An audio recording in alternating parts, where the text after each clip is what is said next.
Os! Rurouni Kenshin is definitely one of those shows that made me realize that what I was watching was anime. It had to be the moment after Kenshin is recruited to go to Kyoto to fight Shishio. One of the characters made mention that the setting of the show took place in Japan, and that was eye-opening for me. It blew my mind as a kid. On a somewhat subconscious level, I understood that the imagery that I was watching from the setting of the show was definitely not America. But to have it confirmed by the dialogue in the show, well, that was just something else. I think that's why when years later I sought out to watch the show that I loved as a kid without asking anyone, I sought out Rurouni Kenshin. Scrolling through the list of shows on the Toonami block list on Wikipedia, clicking title after title and watching trailer after trailer on YouTube until I saw something that I recognized, I finally found it. Red hair, cross-shaped scar samurai? Yeah, that's definitely Kenshin. And then my anime journey began. I love Rurouni Kenshin, and rewatching the series again as a 16, 17-year-old, the show just resonated with me in such a way that I could never properly explain. At this point, loving Kenshin just feels like a matter of fact, a type of constant that's always existed and always will.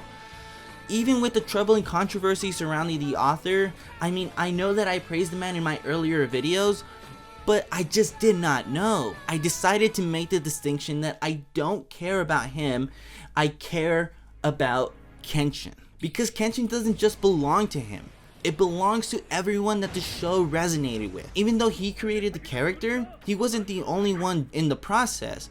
He also had editors and assistants and just fans checking in, giving their input that he would follow. And when the story eventually got its anime adaptation, it belonged to all the people working on the show. Storyboardists, scenario writers, voice actors, animators, and of course the dubbing department, and don't forget, the fans themselves, the people who read the manga and now are watching the anime, or the anime people who are now going and reading the manga because we never got a season 3. And so why do I say this? Well, it could be said about anything really. All the people that stand Dragon Ball or JoJo just feel some type of way for their shows. It resonates with them in a way that nothing else has, and for me, well, that's Kenshin.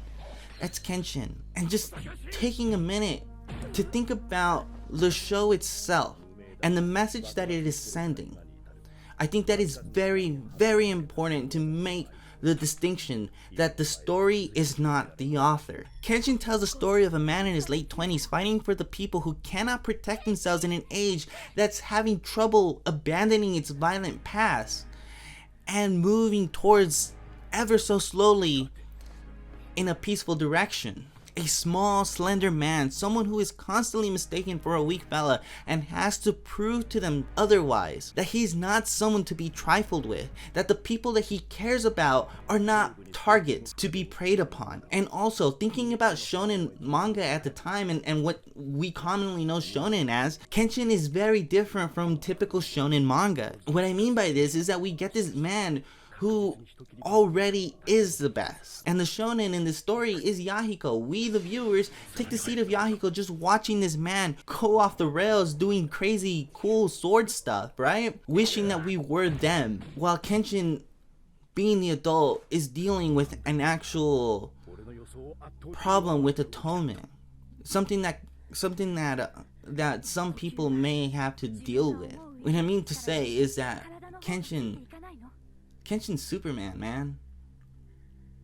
Which is why it's so humbling when Megumi tells Kaoru that Kenshin is definitely not Superman and that we should not think of him otherwise. That we need to remember that he is a human and that he is vulnerable. I think that that's what makes Kenshin so special. And it's why I think that his story should not be muddled by the author's shameful way of life.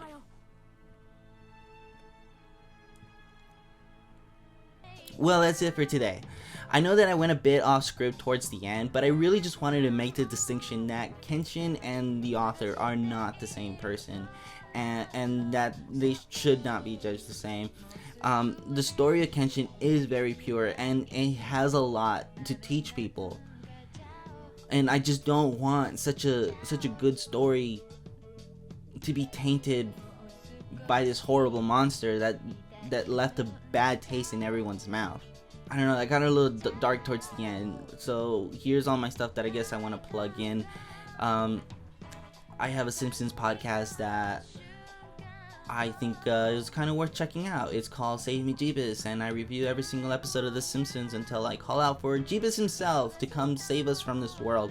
I think that it's something to check out while you're drawing or playing video games or going for a walk or working out, whatever. I also have this video that I talk about Sergeant Frog, so if you're a fan of that, please go check that out as well. I really worked hard on that video.